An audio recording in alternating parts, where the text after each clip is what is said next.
Fattee sandubbiin har'a mucaan miskiin eedisayaan kun jechuudha.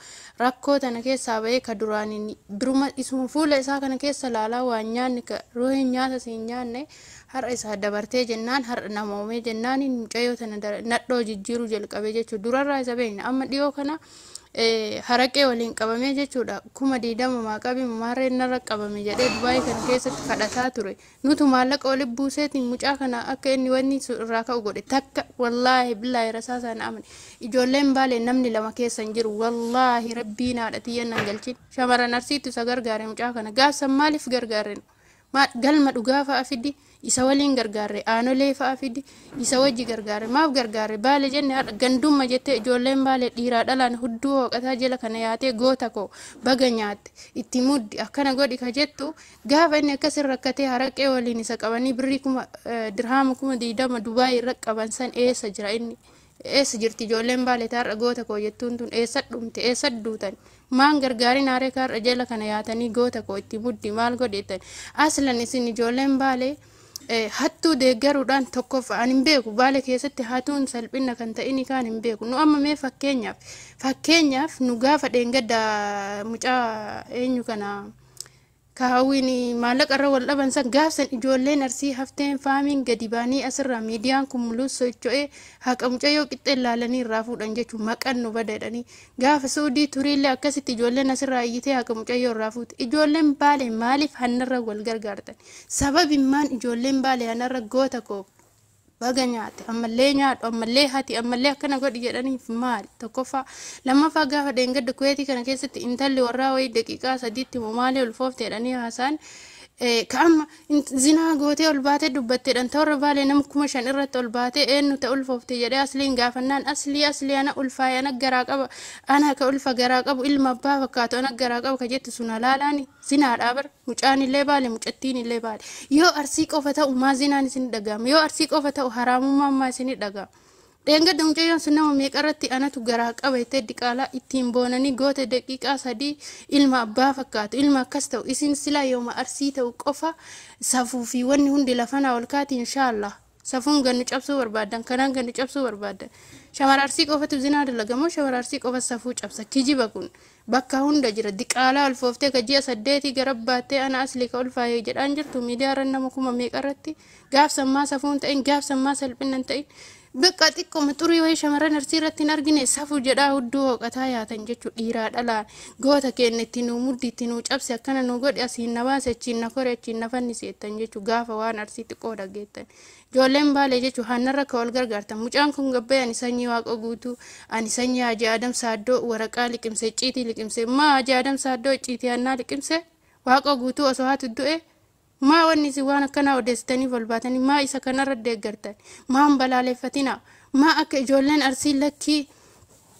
maa akka ijoolleen arsii yoo hattuun tokko arsii keessaan ol ba'u dhagaarratti darbattee itti kaatee itti iyyitee birrii waan inni hate san irraa fuutu maarraan fuudhina haadhaaf abbaan hin beektu itti dhaqe akkana godhe isa tokkicha itti dhaqe inni hoomaa buuse hayyee haraamni dirqama dubartii qofarratti haraama dhiirri haraaman beeku dhiirri osoo ni kaan dhatimmaa ofiif fida dubartii hayyee isatu janajjanee kana bar mucaan kun haadha uf gargaarsisee haati isaa janajjantee fidde dubartii bichatu haraama beeka maa isi wanni dubartii qofa haadha bar haadha itti alaikum warahmatullahi wabarakatuh. Shulluqaa sii dabarsee jira kijibina seenaa atillee ni dhukkuba isa keessa jiru baafatte fakkaattaa galatuumii shulluqa dubbadhu.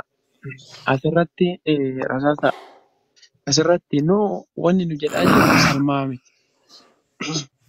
Hunda irra fokkos godhuu qabdan hundi keessanuu salma irratti wanni dubbatu jirru maa mucattii waraanamtii maa nyaatee koondoomiin naa bitteedha malee maa salaa miti. Wal saluu ma jirtu Baangaarii nuun salaa Paakistaanii nuun sala Suudaanii nuu argatte way dhiibti abbootti cabcabetti gootitti kitteeti nu qabsoon keenya kanaa miti.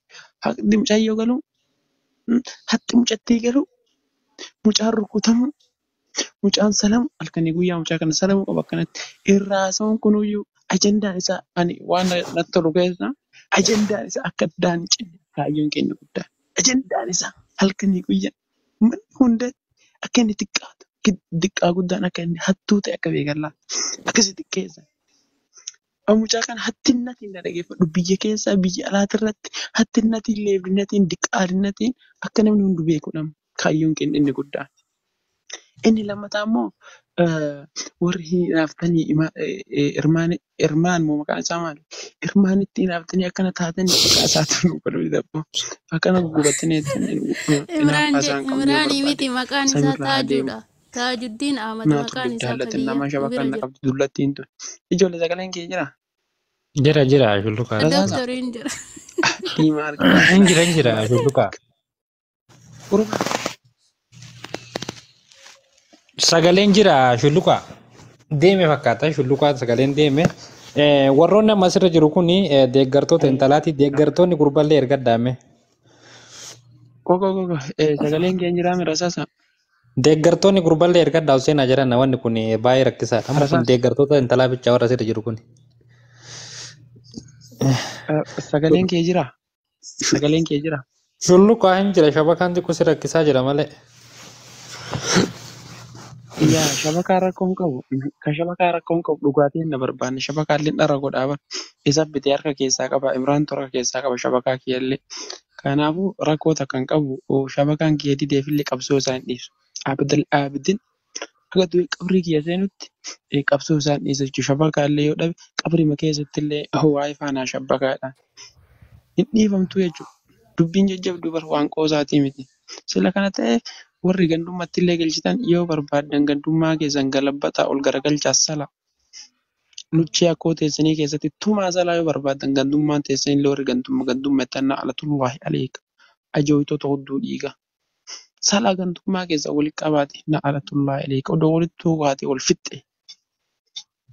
Wal nyaan dhaamee takkaa bukkoota. Gargaraa wal nyaan dhaamee baalee barsiintu. Talliin haadha. Kanaafuyyuu mucaa kana akka gandaatti illee walirra. Gaafa dhalaa arsii janaajjantu ati arsii himattaa jira. Lakki hargee himadhee sitti dhufa moo shawaa himadhee sitti dhufa arsiin himadhu. Keef yaani. Kanarra dhaabbadhee sitti himadha jechuudhaan dhageeffatu. Allaani waan dubbadhu beektaa nama lakkiyyaadha. Takkaa cina gandummaa keessatti illee namni na agarsiifne. Ani ilma gandaatii miti ilma gandaatii miti. Takkaa waa'ee gandaallee dubbadhee hin beeku. Garuu warri arsooma namarraa fuudhuu barbaaddu. Warri arsoomni huccuu miti obboleessu. Yookiin gurdii ati godhattee deemtuu miti yookiin shiishinii ati godhattee deemtuu miti. Siima. Arsooma eessatti bakka deemuu beekaa. Gosa kiyya eessatti akka deebitu beeka. Ibidda kiyya bakka irraa ka'uu beeka.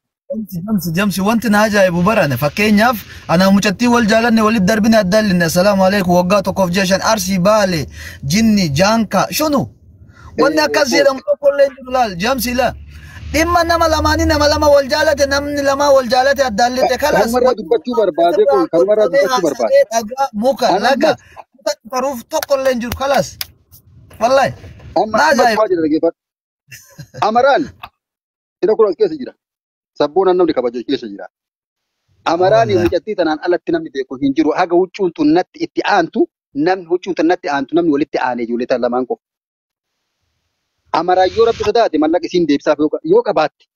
Yoo ammoo tu hin qabaanne yoo isiin lafaa kaaftee agartee jaalalaan addaan bahee maaliif isa dhaba kaleessa jaalalaaf dhabe jettee waan dubbatu hidhati waan isiin timatte san yoo danda'e kennuufi. Haganum dhageeffadhu. Yookaan ammoo hin jiru daraan jallis obboleetti jechuudha hagan. Garuu mucoon tun kabaja qabdiyyuu nun dubbanne. Dhugaa rabbi sitti maami maqaa isiitu balleessu. Isiin akka nama jaalatee haa dubbattu. Isiin akka nama kaleessa nama jaalalan nama wajjin turee gabbaatee aartee haa dubbattu. Mirga qabdi. Maaliif nama jaalate tokko dhabde yookiin ammoo yaada isiirraa jijjiirame yookiin isarraa yaadni jijjiirame sun isaaniif rabbi hedduu jirti. Isiin garuu nama kaleessa gartee wal abdatan tokko dubbachuu mirga qabdi isiin akka fedha ofeetitti. Amma kaleessa asuma fuudhanii dhalaa guutuu riganii akka waan dhalaan arsii badha dhalaa baareetti jedhan. Kabaalee badha dhalaa arsiitii bara jedhan wanni takka wanni garaagarummaa tokko hin qabnu hin jiru bara wal keessa jirraa bara hidda akkana wal keessa seenee bara wal keessa jirraa bara namni addaan udaan keessu hin jiru. Kanarra dhaabbadha Imraaniin kaleessa illee jennee jirra dhimma mucoo tanaa yoo kawaasitti qabaatte keessaan xumuri sanii ala deebii uummata naaf hin deebisinii jenneen jechuudha. Warra ammoo sa'a 24 nama arrabsu deebii namaa deebisu. Eegatti Sheftalaamii fa'aa fidaniimi. Wallaahi billaahi kafeedhaan itti fidanii yoo barbaadan qabrii waaqoo guutuulee lafaa baasanii kaleenjisoo diigallee lafaa baasanii akka filannaa godhan har'allee borullee hin dubbatin nageeffadha har'allee borullee hin dubbatin hanganuma isin jechuu barbaade. Kanaaf ijoollee nama hedduu as keessa jira dhiifama naa godhaa ijoollee yoo kagartee sagalee isitti ol fuudhu taate jechaa barbaadeetti. Ayyee ka itti aanu itti fufime. Assalamualaikum. Nu qaddama qoo nu qaddama. Mee qoo Saya abbootii nama guddaa dura dhaabbatanii no gurba. no Haalit keessa Nama guddaa. okay itti fufi. Maal jechuun ani amma kan dhufeef anillee waan itti funaannatuuf Imraanitti umrii si haa dheeratu dafeefi. Umrii si haa dheeratu waan si jedhu duwida kiyya qabadhee kaasaraatti kiyya qabadhee wanni aan dhufeef ani bara kana wooma barbaadadha disqii barbaadadha. Eega silaa gara tiyyaan dhufuu dite ijoolleen teessan irraa fuudhaa naa fidaa kootaa waa nyaachuu barbaada Imraan. Bara hedduu eege dhugaa rabbi. Kokkolfeellee malaanillee gaafadhee akkaanillee gaafadhee waa naa fidaa. Yoo ka siree irratti isinitti tolu ka sabbataa dura oo kennitan ka shaachii hafte san naa fidaa isiniin hin jenne. Si'amee qasinitti madde amanaa fi eessa keessan ijoolleen si kooban dootun. Ani amma Imraan dhugaa isinii hima. Jamaal Maali mataa irti jira maali mataa irti? ani waa barbaadatu dhufe anaa nyaatu Imraan gadi dambaasu waa barbaadatu dhufe waa himatu Gabbuusi dhufe amaraan gabbuusi. Amaraan gabbuusi amaraan. laga buusee laga waa bira baatee gadi hin tartan. Bara maraa hin boonna xiqqoo kolfinaan dhiisa. Bara maraa boonna ima boonna barana ima boonna bara dhufu ima boonna kan itti aanu barana hin boonnu dhiisame. Amma waan gootanii xiqqoo shaashaa jettanii. Riskii barbaadatu dhufee Imraanii kiyya lafee kiyya mee keessa na dubbisi kan waan irraa nyaadhu wayii naaf. Anillee baheen geeraraa dhugaa rabbi. Ila kuno sabboona dhaqi iyyisiisi nyaadhu yaa kii kuno gurraacha ligiti. Ligiti goda gurraacha.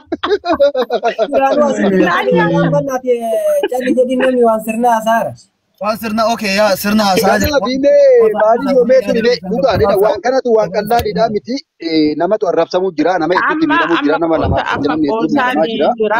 Ijoollee as keessa jiraame. dhimma kana hin haasa'ulleedha. Boodatti deebina amma sagantaa taphaa boodatti deebina jedhu. Yaada keessan bicha baadhatanii. Abdii sabboonaa fa'aa as keessa jira akka maal fa'aa as keessa jira ijoollee hedduu isaanii qayyoo fa'aa illee as keessa jiranii. Carraa kennii fi akka isaan seenanii carraa kenniif akka isaan seenanii carraa kennii. Okay, isa carraan kadhee nuti kiyya muka isaanii. Geeffatteertaa geessiteertaa bar. Wanta na jira. Waan sirnaan dubbanne waan kolfaa dubbadhe isa sirnaallee itti fufaa mirga kiyya. Ayyee baalii yoo itti fufi gaggabaabsi bannaati. Waan isinii jedhu Imraaniin kun waggaa meeqa tiktookii kanarraa iyyawaa isinii hima akka mala. Maallaqa dhiiratti hin kenninaa maallaqa dhiiratti hin kenninaa gaafa isinii inni jedhu sanii adda wanta maqaa balleessitaniif. Inni keessan ta'uu fi himatu jira gaafasumaa walitti hin qabatinaa tokkoffaa. Qaroo jetti Oromoon qaroo bira dhahanii gowwaa dirraa dhahanii galtuu fi jedha. Innuu ganama bahee si jala taa'ee galgalaa bahee dubartii maallaqa nyaachisinaa dhiira maallaqa nyaachisinaa isiniin jedhe ati maa gaafas keessan qaroomtee ta'e hin qabatin haga baatee hadha boottu. Tokkoffaa fakkeenya isinii haa ta'uuf tun. Gaafa tokko gaafa ishee tana baatanii iyyitanii nuun mari'attanii ganda kennaan mari'attanii ifii wal jaalattanii ifiif jala deemtanii maaliif gandan waamtan maaliif abbootii keenya warra du'ee qabrii ciisu ciisa dhookitan lafeen akaakayyoota teennaa isin haa waraantu maaltu ka arsiitiif ka baaleef arsiitu walitti isin ergate isin nuti isin ergate nuhu akka miidiyaatti walitti isin ergan namni tokko wal jaalatu nama lamatu wal jaalata dhimma keessan boorootti fixxan malee miidiyaan hin baatan dhaga'i garuu intala dubartii fakkeenya fudhadhu. Gaafa hedduu isiniin jedha. Lama dhabuu lammii dhabuu jetti Oromoon. Gaafa dura ofii keeti ilma kee dhiistee ganda kee dhiistee ardaa kee dhiistee if wallaaltee nama bira dhayite gaafa salphatti. Namni gaafa salphina kophaa si beeka. Gaafa namni kun sammuu kee mataadee haga kee argee si gatee si biraa deemi if dhoksi. If dhoksi ifiin himini. Maaliif akka ta'e beektaa? Kakalee ati biraa deemtee zollomtee haqa isaa irra dhaabattee deemte suddee si gata. Lamuu eenyu sitti hajama ofii uf ol baaste. Eenyu sitti hajamu maa hin dhoyfatin maa boorootti deebitee hin boohin hoo haqaa qabaatte rabbi sii birmata. Amma maaliif dhuftee nutti himatta? Amma booda ammoo eenyutu sidaa? Haatee xiqqeessite abbee xiqqeessite gosatee xiqqeessite ardaatee xiqqeessite arraba keetiin kana maraa if geette eenyu si ergate? Dur namatti itti si ergatee amma miidiyaatti itti si ergatee ture. Ifii keessan fixattanii jalqabdanii keessan fixadhaa akka jalqabdanii. maal bara mara ittiin gorsan isinitti himan waan mara isinii godhan isinii hin galtu isin maal xiqqeenni akkana maal salphinni fi harka ofiitiin salphisu osoo atama baatee hin himatin eenyu si quba qaba amma booda immoo ati mammaaksaati obboleettii waliin dhalattee hin qabdu ta'a obboleettiin ta'e akkana jedhan haati adada si argituu mataan cabdu guddisa ati guddiste jedha namni isii ollaa laal guddisatee jedhanii namni haadha abbaa ofii xiqqeesse duniyaatti illee xiqqaata akiratti illee warra jahannam dubbiin dhumti bara maraa isinitti himanii isinitti muumiti osoo isinittuu hidhanii osoo isinittuu diranii isiniin galtu waan ani isinii himu wal gootan kana gandaan nurraan dhaqina warra du'e warra qabrii keessa jiru hin yaamina leenjisoo diiga sin erganne waaqoo guutus isin quban qabu bakka akkanaa hin oolle waan ta'eef xiqqeenna keessan ofii harka keessaniin camaa itti naqattan achuma xumuradha namni baaleef arsii jedhee walitti isin ergatan jiru gaafa wal jaalattan lamaanii wal jaalatanii yoo uf sattaruu dadhabdanii uf qullaa if dhaabdan keessumaa qullaa uf dhaaba isin lamaan wal xiqqeessaa malee ganda lamaan hin gahidha. Tanuma dhaamsi kiyyana gadi nabbuutiin garuu as taa'a riskii barbaadadhaa ka waarraa butadhuan. Galatoon baay'ee warahmatullahi wabarakatuh. Baga jiraatanii hundumti keessanuu carraa kanas nu laatuudhaaf hedduu takka galatooma. Akkasuma dammoo wanta hin jedhu hedduu Imraan hedduu takkan si dinqisiifadha. Maaliif jennaaniin wanti si dinqisiifadhuuf obsa qabaatu kan keetiif jechuudha. Bilchaatina qabaatu kan keetiif jechuudha. Warroonni si arrabsan suni warroonni micayyoo dubbannadhanii micayyoo fakkaatanii dhufan suni kaayoo lamaan dhufan. Kaayoon isaan dhufaniifi takka yoo danda'anii sirraa fuudhuudhaaf. Okay, isa lammataa dammoo jechuudha. Kutaa lamaa walitti buusanii ajandaa banatuudhaaf kan isaan dhufaniin. Kana lachuun milkoofne warroonni sun jechuudha. Maaliif milkaa'uu dhabanii ati obsitee taa'u kan keetiin milkaa'uu dhaban. Osoo ati gadi baatee yookaan kutaa arsii jettee kutaa arsii arrabsiisu taateeti ajandaa isaanii san itti milkaa'an jechuudha. Garuu ajandaa san akka ittiin milkoofne situ godhe. Jaraa cadhifte. Cadhisuun kan kee dammootu ajandaa jaraa akka milkoofne godhe hedduu takka galatoomi. Akkasuma dammoo jechuudha. Wal nyaatuu dhabu isin lamaan walitti beeka. Malee namni beeku tokko hin jiru. Namni gaafa isin wal jaalattan akkami akka wal jaalattan akkami akka walitti dhuftan namni takka hin beeku. Gaafas arsiidhaan mari'attee ho'iin kutaa san keessaa nama ta'een mari'atteetiin sitti hin dhufne. Kanaafuu jechuudha warroon micayyoo fakkaataniitiin jechuudha. Micayyoodhaa mallaqa fuunettanii isa gaggargalchitanii ufumee laala eenyu an jedhaati uf laala yoo akka namaatti jechuudha dhuftanii mardoo teettan jechuudha nama jiru gaddeeftanii mardoo teettanii irratti boottan. Ani eenyu dhiiraa jedha dhiirti dhayxee waan raawwatte tokko qaamaan raawwatti qaamaanis raawwatuu baattu bakka sanii jiraatu baattu akka dhiiraatti illikii godhattee waan tokko raawwatti malee suuraa namaa ol baaftee ashaangulliitii irratti hiitee irratti hin boottu. Kanaafuu jechuudha mudhata qabdaati xiqqootii mudhattee mudhata kan kee kana inaafaniiti malee waan biraatii miti akka ilaalchi kiyyaa jechuudha. Ati mudhattee nama taatee ol baatee jennaan inaafaniiti akkana godhata warroon akkasii dalagan jechuudha. Kanaafuu jechuudha ilaalcha kan kee itti fufi akkanuma itti fufiin jechuun barbaada. Hedduu takka galatoome ati kutaa arrabsuu dhabuu kan keetiif obsa godhatuu kan keetiif hedduu takka si dinqisiifadha. Angabaabduma tana jechuu barbaada. Rabbi isin alaafisuu jabaadhaa isiniin jedha. Warroonni dammoo akka jedhan uf laalame an dhiiraa miteedhaati warroonni sa'a dhiidhan gastii keessa teettanii nama arrabsitan. Galatoomi tanuma jechuun barbaadaan.